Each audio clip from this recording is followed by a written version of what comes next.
The woman standing outside the hospital room said she was Claire's sister. I almost laughed in her face. Claire didn't have a sister. Claire didn't have anyone. That was the whole story of her life, the one she'd told me for 20 years. Parents gone. Only child. Alone in the world until she met me. I'd built 2 decades of friendship on that story. And now there was a stranger with Claire's exact eyes, holding a creased photograph of a little girl I'd never seen, calling my best friend by a name that wasn't hers. You mean Claire? I said. The woman shook her head, slow, like she'd waited years to do it. Her name is Diane, she said. She's my sister, and I've been looking for her for 19 years. Behind the glass, the woman I thought I knew better than anyone was lying in a coma, a machine breathing for her. And I understood, standing in that hallway, that after 20 years of dinners and holidays and every hard night of my life, I didn't know the first true thing about her. Let me back up, because you can't understand what that hallway did to me unless you understand who Claire was to me. My name is David Mercer. I'm 48. I sell commercial insurance in a mid-sized city you've never heard of, and for most of my adult life, the single most reliable thing in it was a woman named Claire Bennett. We met when we were 28. Both of us were the wrong kind of new at a job neither of us would keep. A call center, gray cubicles, a supervisor who timed our bathroom breaks. Claire sat in the pod next to mine. First week, my father was dying 2 states away, and I couldn't afford the flight, and I made the mistake of saying it out loud at my desk. Most people give you the face. The sorry that's so hard face, and then they go back to their calls. Claire didn't. She drove me to the airport that night in a car that smelled like fast food and the cigarettes she swore she'd quit, and she covered my shifts with a lie to the supervisor. And she was there at arrivals 4 days later when I flew back with my father in a box. She didn't say a word. She just took the box out of my hand so I could sit down. That's how it started. 20 years ago.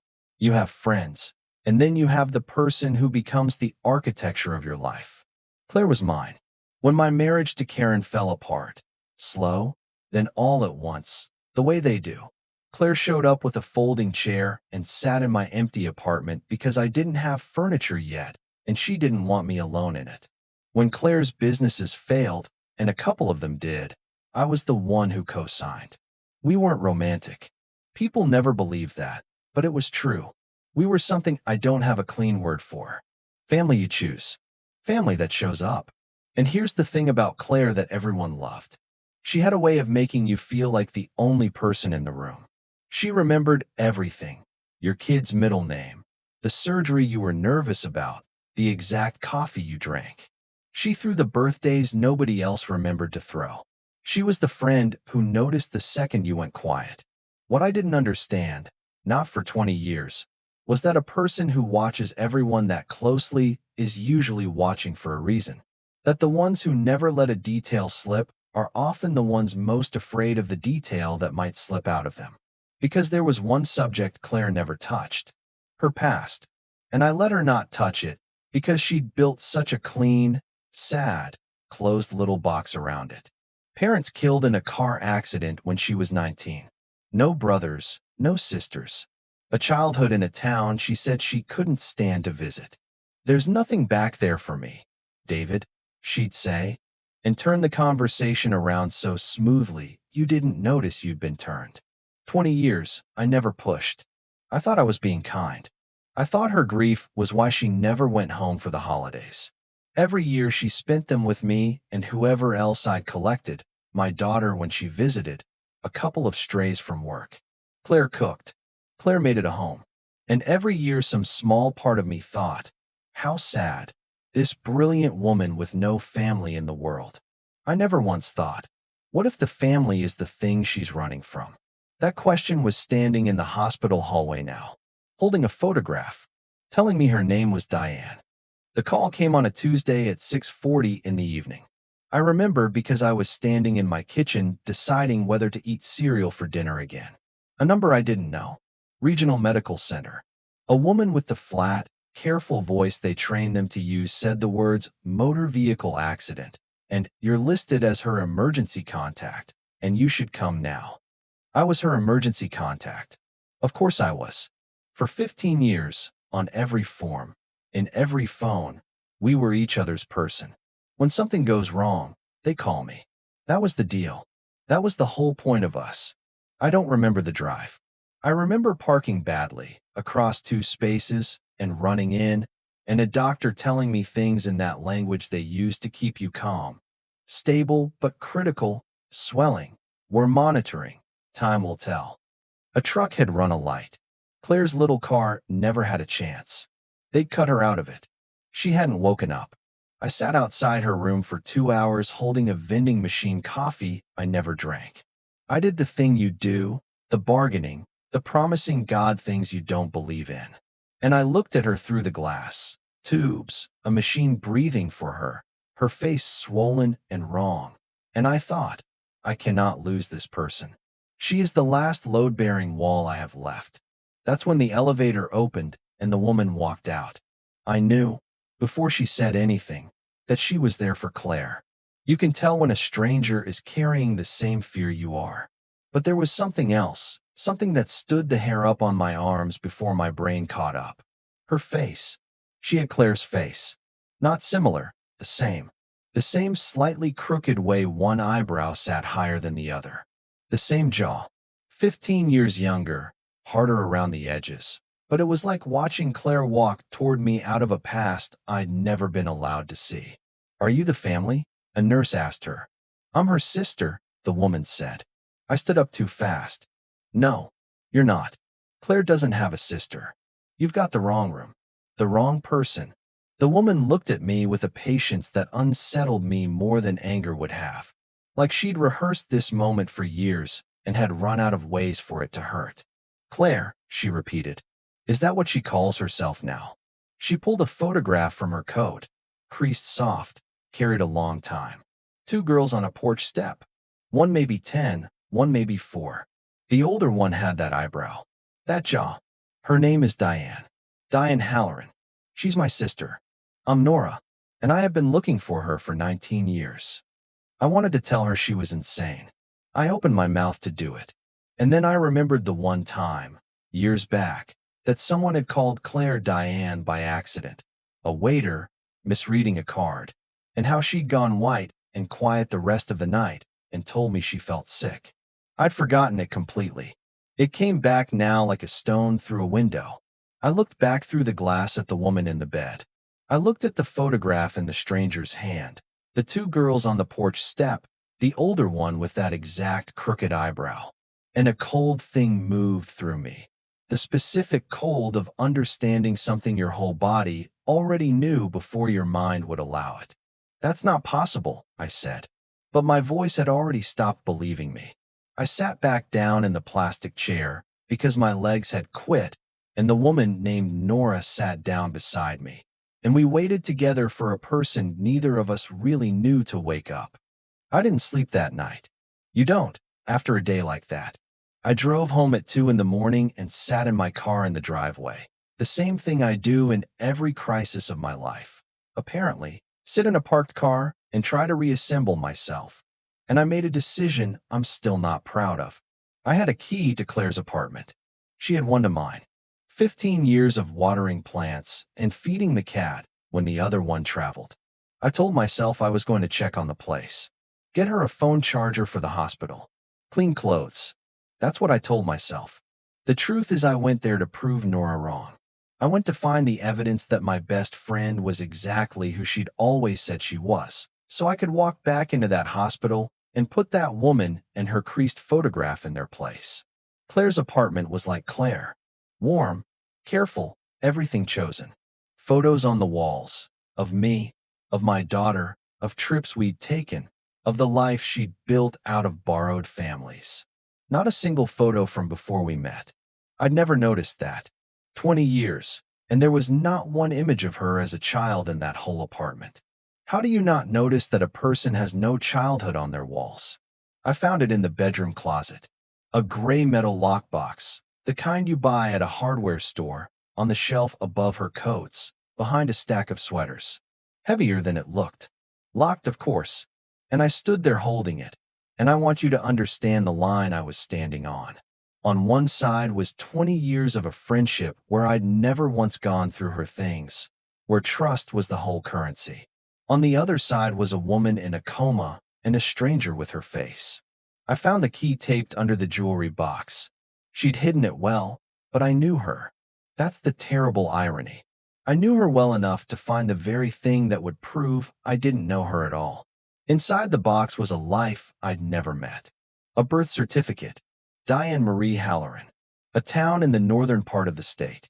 A mother and a father named on it. A driver's license, expired 2 decades ago, a young woman with Claire's eyes and a different name and hair I'd never seen her wear. Court documents, a legal name change, filed when she was 22, 3 years before I ever met her.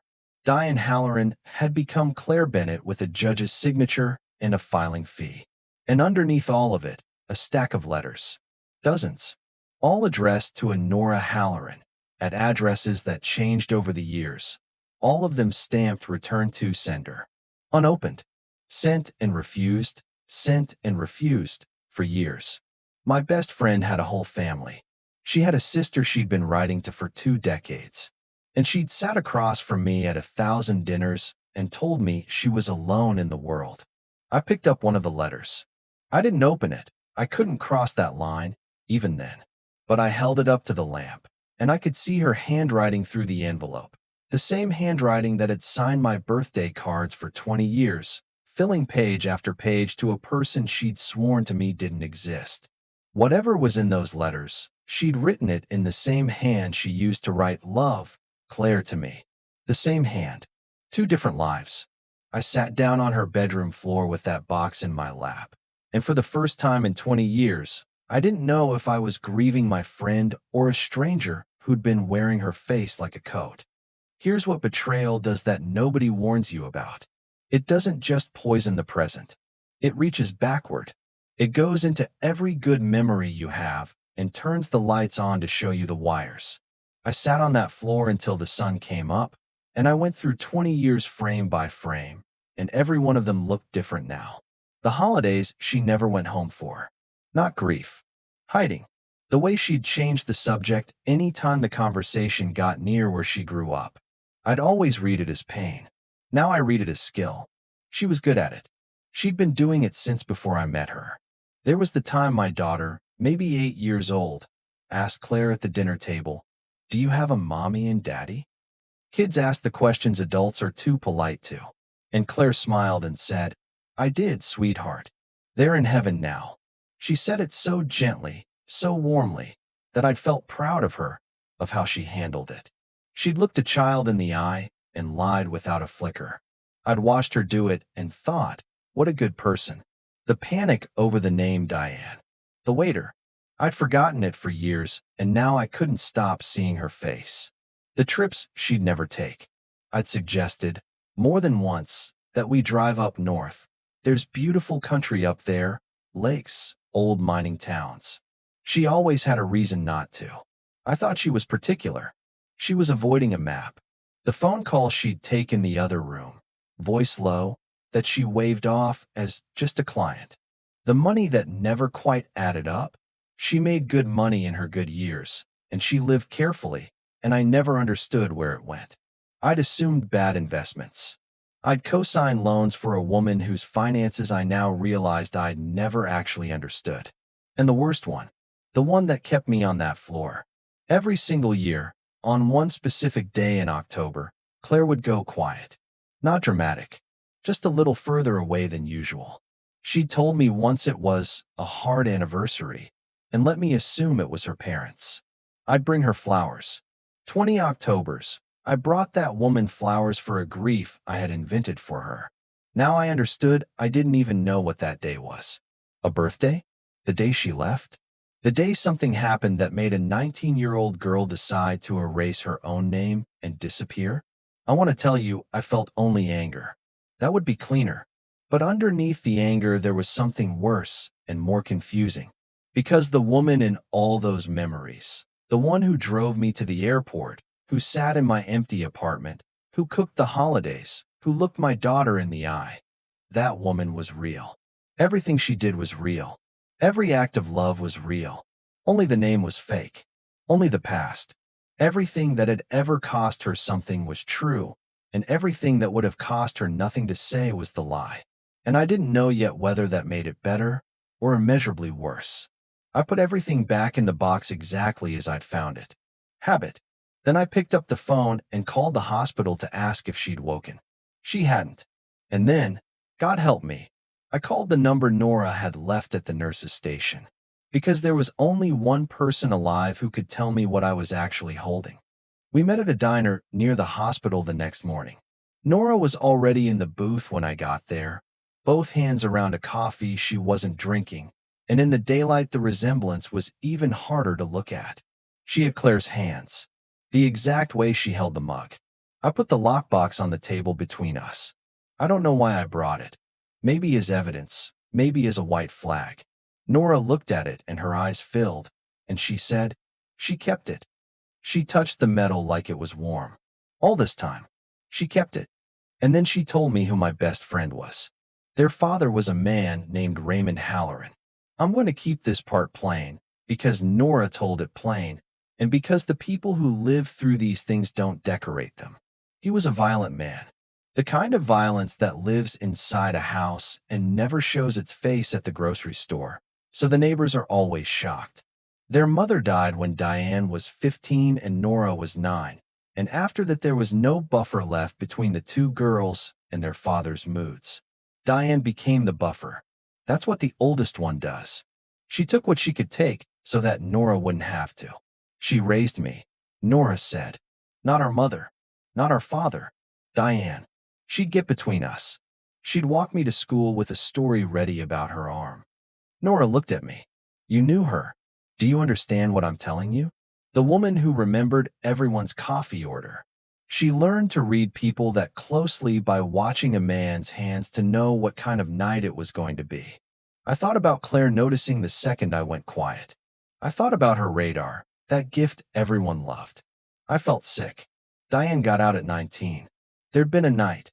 Nora didn't give me all of it, and I didn't ask, where it went further than it ever had, where Diane understood that if she stayed, one of them was going to die in that house. She had a chance to run, and she took it.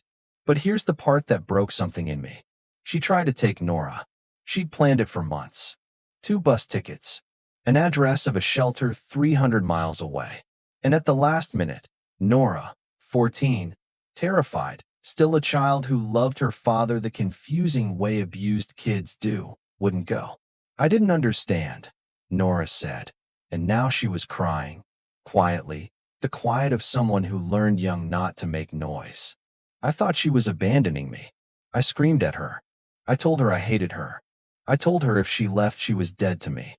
I was 14, and she left anyway, because staying meant dying, and I made her leave believing her little sister hated her. That was why the letters came back returned to sender.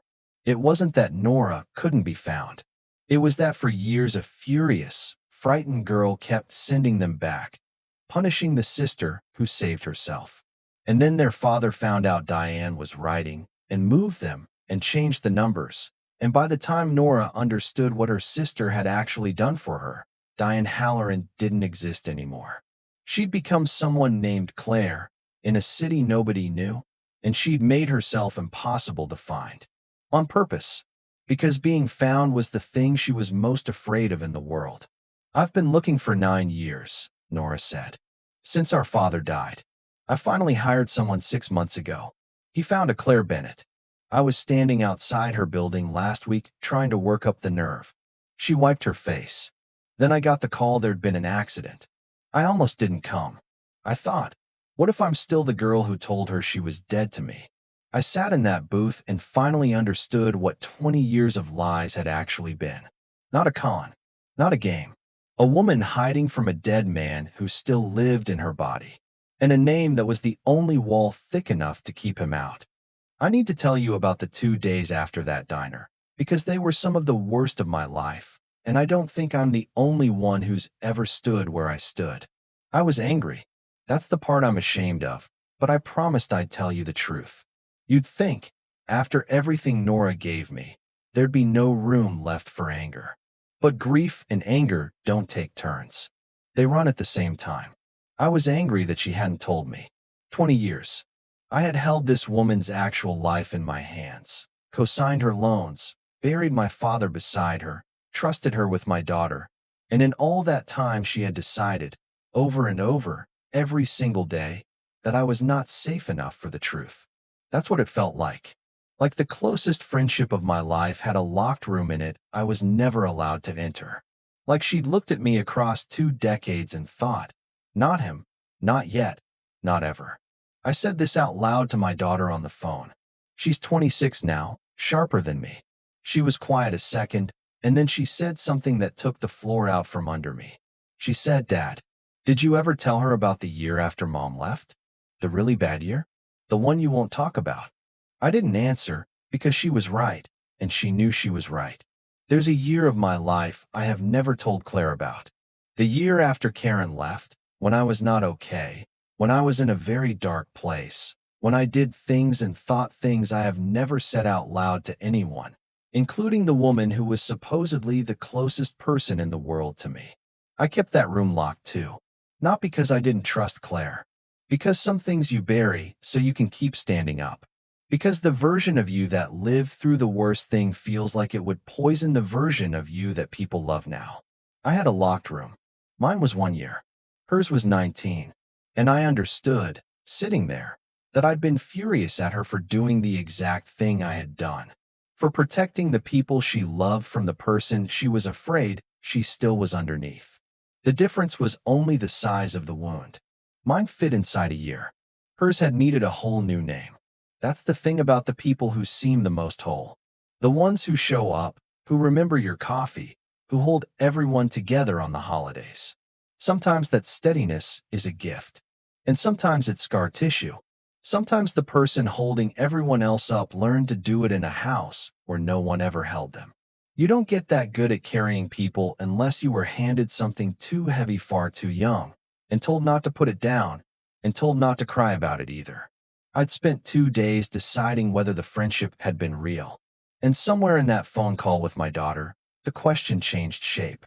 It stopped being, was she lying to me for 20 years? It became, what would it have cost her to tell the truth? And why did I never make it safe enough for her to try? I don't know that I'd have had the courage to keep sitting inside that question.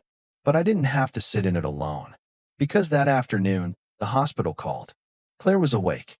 They told me she was disoriented, that I shouldn't expect too much, that she'd been asking for me.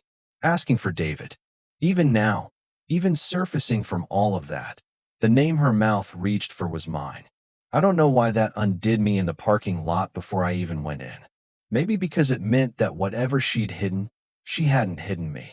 I was still her person. The emergency contact of a woman with a stolen name. She looked so small in that bed. When I came in, her eyes found me and something in her face let go, this relief, and she said, "You came." Like there'd been a version where I didn't. I sat down and took her hand, the way she'd taken the box out of my hands at the airport 20 years before, and for a minute neither of us said anything. Then she saw it. I don't know how. Maybe it was on my face. Maybe a person who spent her whole childhood reading a man's hands can read a friend's face without trying. Her eyes changed. The relief drained out, and what replaced it was the oldest thing in her, older than our friendship, older than her name. Fear. Pure, animal fear. "You know," she said. Not a question. I could have lied. I'm not proud of how badly I wanted to in that second, to protect her from the fact that the wall was down. But I was done with lies. Hers, and the ones I told myself. "Nora's here," I said. "She's been here since the accident. She never left. And my best friend of 20 years, this woman I'd watched hold 100 hard moments with grace, made a sound I had never heard her make. She put her free hand over her mouth, and she broke. 20 years of a held breath, coming out all at once. "I wanted to tell you," she said, when she could. "David, I wanted to tell you 1,000 times. Every holiday. Every time you talked about your father. You were so honest with me, and I sat there with this thing, and I couldn't. I'd open my mouth, and I'd hear him. I'd hear my father saying I'd never get away, that I'd always be his, that I could change my name 100 times and I'd still be that girl in that house. Telling you felt like letting him back in. Like if I said the name out loud, Diane would come back and she'd bring him with her. Claire, is it even my name? She said. You say it, and I don't know anymore if it's mine or if I stole it. I held onto her hand. I thought about everything I could say. That she should have trusted me. That she'd hurt me. All of it true, and none of it what the moment needed. You didn't steal it, I said. You built it. There's a difference. I've known you for 20 years, and every real thing I know about you is still true. You drove me to the airport. You sat in my empty apartment. You looked my daughter in the eye and loved her. Diane did all of that. Claire did all of that. Same person. The only thing that was ever fake was the part you had to invent to survive a man who never should have been your father.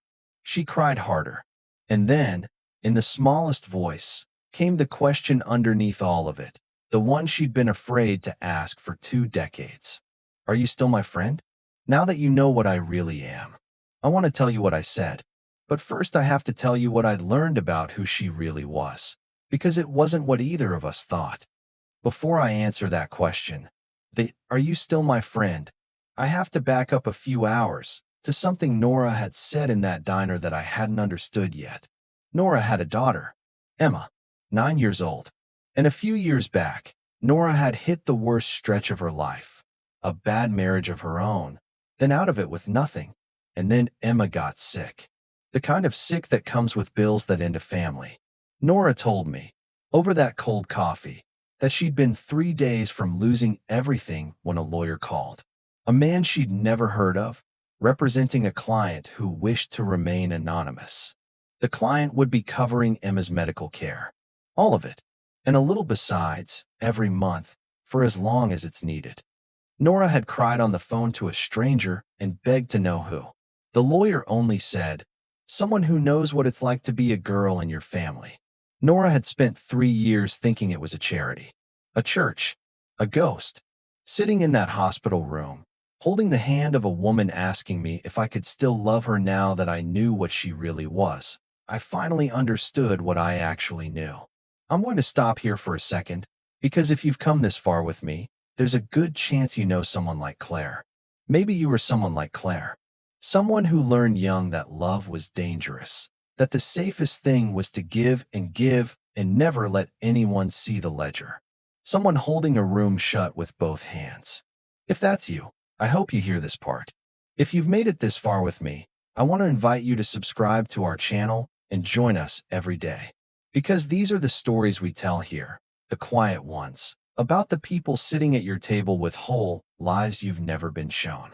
Now let me tell you what I did before I answered Claire. I didn't answer her with words. Not first. I stood up, and I went to the door, and Nora was in the hallway where she'd been for 4 days, sitting in a plastic chair, not daring to come in. I looked at her, and I said the only thing that mattered. I said, she's the one who paid for Emma. Nora's face. I'll never forget it. The math of 19 years landing all at once. The anonymous lawyer. Someone who knows what it's like to be a girl in your family. It had been Diane the whole time. Her sister had found her, quietly, from behind the fake name, through a lawyer so she'd never have to risk being seen, and had been saving Nora's child the way she couldn't save Nora on a bus platform when they were kids. She never stopped being the older sister who stood between Nora and the worst thing. She just learned to do it from 300 miles away, under a different name, so that no one, not even the person she was saving, could find the frightened girl underneath. That's who she really was. Nora went into that room, and I stepped back and let 2 sisters see each other's faces for the first time in 25 years. I won't tell you what they said. Some rooms you don't narrate. I closed the door and stood in the hallway, and I did the parked car thing standing up, just breathing, trying to hold the size of it. The lie was never a wall to keep people out. It was a wall she'd built around a bomb, so it would only ever go off on her. Claire came home from the hospital 11 weeks later. She walks with a cane now, and she'll have the limp for good, and she says it's a fair trade for a truck she should not have survived. She and Nora are not fixed. I want to be careful about that, because the movies lie about this part. You don't get 25 years back in a hospital room. There are days it's stiff and careful between them, days the old scar tissue aches. But Emma calls her Aunt Claire, and Claire has finally met the little girl she'd been quietly keeping alive from behind a fake name. Last month, I watched the two of them do a puzzle on Claire's living room floor, and Claire had a look on her face I'd never seen in 20 years. I finally had a word for it. Unguarded. She'd never once been unguarded. I just hadn't known, because I'd never seen the guard. She told me what the October day was. I'd been right that it was an anniversary. It was the day she left. The bus platform, the 2 tickets, the sister who wouldn't come. For 20 years, she sat in that grief every October while I brought her flowers for a car accident that never happened. She said the flowers helped anyway.